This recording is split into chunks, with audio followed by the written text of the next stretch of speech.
Hello, everyone, and welcome. And today we are going to see how we can have a conversation with the doctor. Emboozi, nomusawo. So let's start.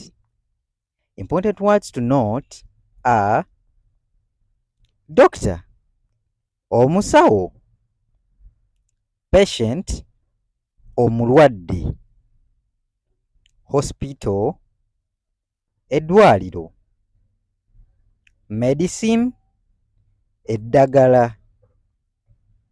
Doctor, omusawo, patient, omulwadde, hospital, eddwaliro, medicine, eddagala.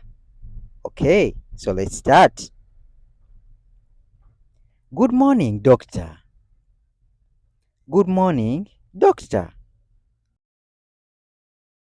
Wasuze otya musawo?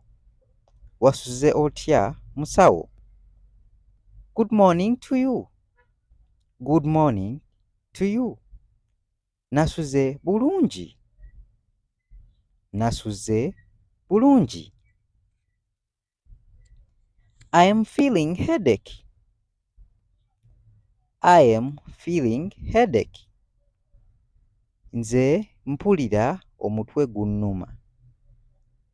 Nze mpulira omutwe gunnuma. Or someone might say, I am suffering from malaria. I am suffering from malaria. Nze omusujja gunnuma. Nze omusujja gunnuma. When did it start paining you? When did it start paining you? Gwatandise ddi okukuluma? Gwatandise ddi okukuluma? Yesterday night. Yesterday night. Ejjo ekiro. Ejjo ekiro. Oh, sorry. Oh, sorry. Oh, ng'olabye. Oh, ng'olabye. Let me first take some blood checkup. Let me first take some blood checkup. Kammale okukebera ku musaayi. Kammale okukebera ku musaayi. Or the doctor can say, you are going to take this medicine. You are going to take this medicine. Ogenda kumira lino eddagala. Ogenda kumira lino eddagala. Or the doctor can say, you are going to take some injections. You are going to take some injections. Ogenda kufunayo ku mpiso. Ogenda kufunayo ku mpiso. And the patient can say, how much can it cost me?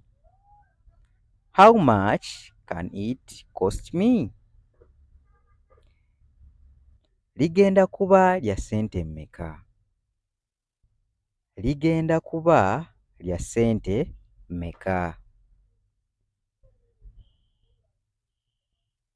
Ligenda kuba lya ssente ziizino. Ligenda kuba lya ssente zino. And the doctor describes the amount. It's going to cost this and this amount.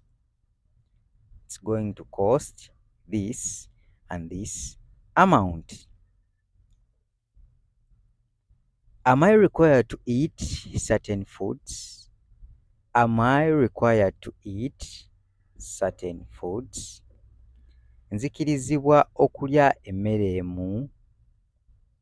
Nzikirizibwa okulya emmere emu. And then the doctor will explain the kinds of food you're allowed to eat. And the doctor will explain the kinds of food you're allowed to eat. Or the doctor can say, come back 2 weeks after your medication.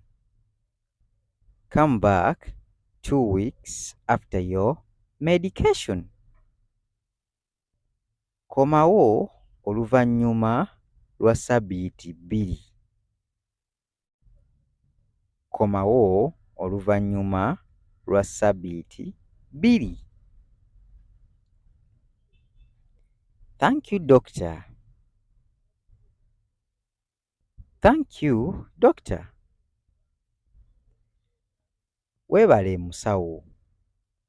Weebale musawo. You are welcome.